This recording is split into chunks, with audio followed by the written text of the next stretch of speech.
Shalom, salam sejahtera bagi kita semua, jemaat Tuhan dan kekasih Tuhan di mana saja Anda berada.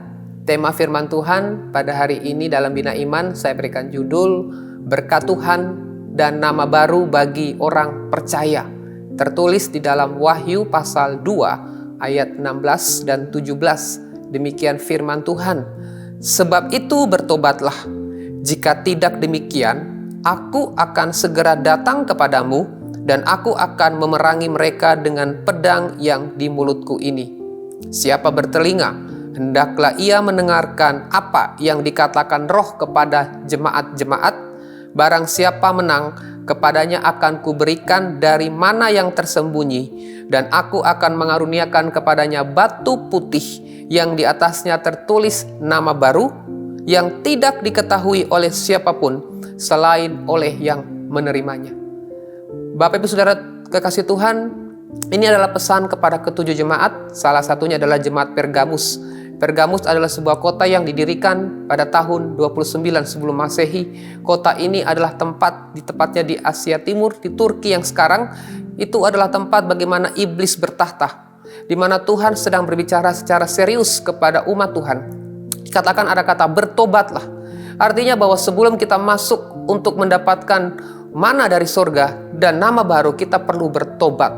Kalau kita tidak bertobat, kita akan menjadi pengikut iblis, saudara. Iblis selalu menipu manusia. Iblis selalu menjerat kita untuk jauh dari kebenaran. Mana dari surga itu berbicara dalam konteks perjanjian lama adalah roti dari surga. Ini adalah berkat yang diberikan kepada Israel. Selama 40 tahun mereka selalu makan mana, dan di akhir ketika mereka di tanah Kanaan, akhirnya mereka berhenti dan mereka boleh mendapatkan makanan. Di sini berbicara mengenai mana surgawi, berbicara mengenai roti hidup.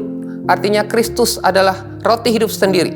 Tertulis di dalam Yohanes 6 ayat 35. Dikatakan, kata Yesus kepada mereka, akulah roti hidup. Barang siapa datang kepadaku, ia tidak akan lapar lagi. Dan barang siapa percaya kepadaku, ia tidak akan haus lagi.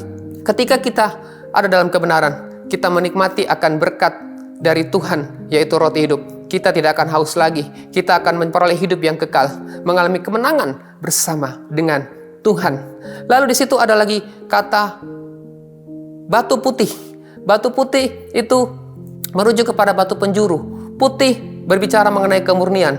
Putih berbicara mengenai ketulusan. Putih berbicara mengenai kesucian. Artinya Kristus adalah batu penjuru dunia. Kita harus berpusat kepada Kristus. Tertulis di dalam 1 Korintus 10 ayat 4.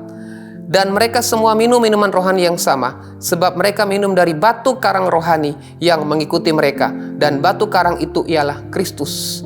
Ketika kita berpusat kepada Kristus, hidup dalam pertobatan, kita menerima berkat spesial yaitu mana. Artinya kita memperoleh hidup yang kekal. Dan yang kedua adalah kita memperoleh nama baru. Nama kita tercatat di surga. Ketika saudara taat dan setia, saudara akan memperoleh nama baru.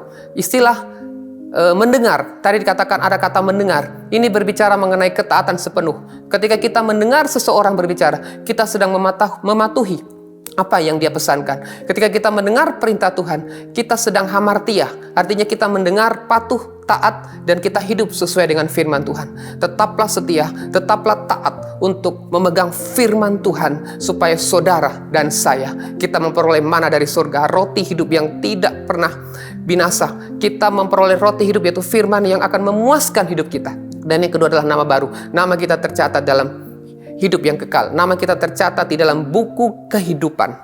Sehingga saudara dan saya beroleh kemenangan. Di akhir zaman nanti kita akan memperoleh upah yang terbaik dari Tuhan.